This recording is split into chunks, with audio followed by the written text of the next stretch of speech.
As you know, here at Crieff Food Company, we're absolutely passionate about our local suppliers. And as it's been an awfully long 18 months where we haven't been able to get out and about and see our suppliers, we thought we'd come out now and try and introduce you to some of our favourite suppliers. Today I'm at Cultibragan Camp, just 7 miles from the shop, and I'm meeting with John Castley from Wild Hearth Bakery. Thanks a lot for seeing me, John. We, in business terms, are almost twins. We set up the same summer together. Can you just let us know what brought you here, and tell us a little bit about the journey you had to get here? Okay. I'm from Australia, as you know. I retrained. I had a career in IT and mental health policy, believe it or not. I retrained as a chef, worked for 5 years in London, and the thing I missed the most was wildness, all that kind of beauty, the beauty of the landscape. So that's essentially what brought me to Scotland with my partner. And what brought me to the camp was a chance introduction to the camp when I came to Wild Thyme to ask about a chefing job. And I drove in and I saw this very strange place, a World War II prisoner of war camp, in these majestic settings. So that's essentially what drew me here.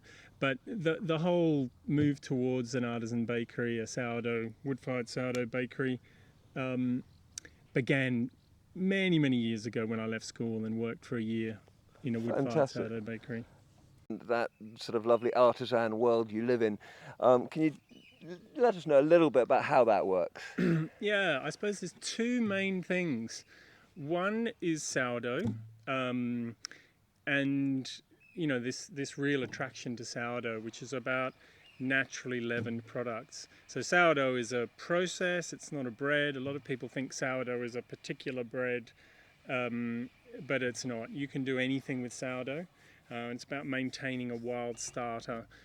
All our croissants, our French pastries are made with sourdough, no commercial yeast.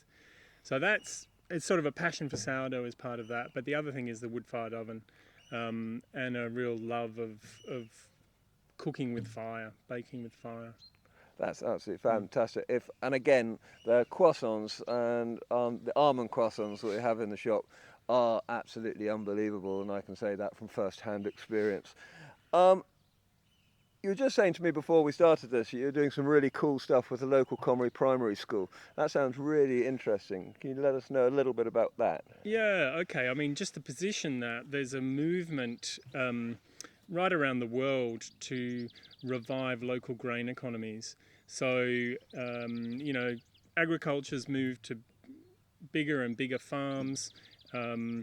Particularly in Scotland, most of the grain that's grown, if it's wheat, it's used for vodka or animal feed. If it's barley, it's used for beer or Scotch whisky. And really very little goes into bread production. So there's a movement of people who are looking to revive local grain economies. Now, as part of that, there are also projects to get children involved. In growing and processing and milling and baking, and that's exactly what we're doing with Comrie Primary.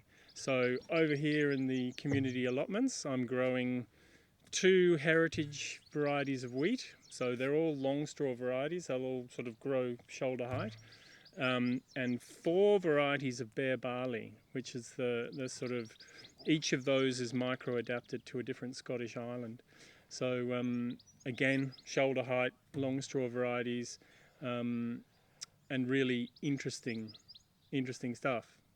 Fantastic. And then how does that work? What do the children then end up doing with that? So the children are involved in sowing, growing. We've also planted some at the school. So the nursery, and then P2, P3, and then they'll be involved in growing, and then we'll harvest with them. We'll thresh and winnow and mill and bake.